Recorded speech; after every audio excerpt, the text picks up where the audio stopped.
Você que passava horas no seu FPS 15, PES 17 e FIFA 14 Mobile com certeza viveu bons momentos disputando partidas com os amigos no teu time ou com o atacadão da vida. Entretanto, por conta de uma mudança de estratégia das empresas, esses títulos acabaram perdendo qualidade na jogabilidade e no visual. Os menus ficaram cada vez mais poluídos e aos poucos as famosas caixinhas surgiram para transformar a experiência em completo cassino. Isso provocou uma saída massiva dos players raízes e estimulou o retorno desses clássicos antigos com a ajuda dos mods. Hoje eu vou te mostrar como simuladores de futebol mobile trocaram a qualidade pela rentabilidade. Vamos começar falando da era de ouro do futebol virtual, lá entre os anos de 2013 e 2018. Esse período era fantástico, quem viveu sabe do que eu tô falando. Aqui você tinha à disposição títulos como já citados FPS 15, PES 17 e o FIFA 14, todos eles tinham algo em comum, oferecer uma gameplay de qualidade. Apesar das texturas serem limitadas para a época, a diversão era garantida, tanto que você passava horas jogando. Porém, uma função que naquele momento parecia inofensiva estava nascendo, especialmente na franquia da EA, o modo Ultimate Team. Isso começou no FIFA 14, mas nessa versão o offline ainda reinava, o sistema realmente se intensificou no FIFA 16. Enquanto nos concorrentes, essa transição demorou um pouco mais para aparecer, o que existia antes eram as microtransações simples, no PES esse conceito surgiu em 2016. Já no FTS, a mudança veio quando a franquia se transformou em DLS. Diferente dos outros, ali você só compra o atleta se ele aparecer na janela de transferências, dependendo puramente da sorte. Até aí tudo bem, mas com o tempo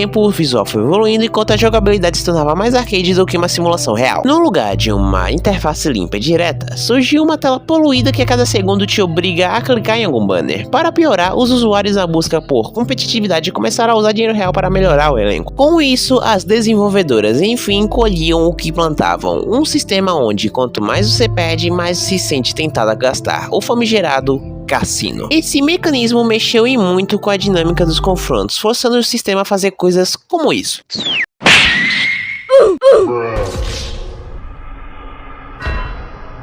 Só para você reforçar o elenco gastando tudo em pacotes. Para mascarar isso e atrair público, eles capricham no visual e fazem um marketing pesado, mas no final você só passa raiva. Tudo isso surgiu quando as empresas perceberam que, mantendo o modo offline ativo, não haveria forma de faturar constantemente. Por isso, removeram aos poucos as campanhas solo, alterando a física dos atletas e empurrando o foco para o cenário online. O maior exemplo dessa transição é o FIFA, o atual EFC. E também, a partir daí, criavam parcerias sem sentido só para deixar a comunidade fascinada, resultando em uma decepção com comandos super artificiais, como no caso do PES ou eFootball, ou pesavam tanto a mão no visual que o aplicativo se torna inacessível para celulares mais modestos, como aconteceu com o DLS. Com essas mudanças, a nova geração de usuários, que não sabe o que é perder, aceita o formato, enquanto o público pioneiro abandona os servidores oficiais e migra para alternativas como as modificações desses mesmos clássicos. Esses mods acabaram salvando a essência do futebol virtual, que é a diversão em campo. Um grande exemplo disso é o DFL, a famosa modificação do FIFA 16. Com essas versões atualizadas pela comunidade, os players voltaram àquele período do qual nunca queriam sair, deixando claro para as empresas que o conteúdo online e as campanhas solo podem caminhar juntos. Desde que a jogabilidade seja o foco principal, a interface do menu continue limpa e a monetização agressiva deixe de ser a única opção para quem está começando nesse universo.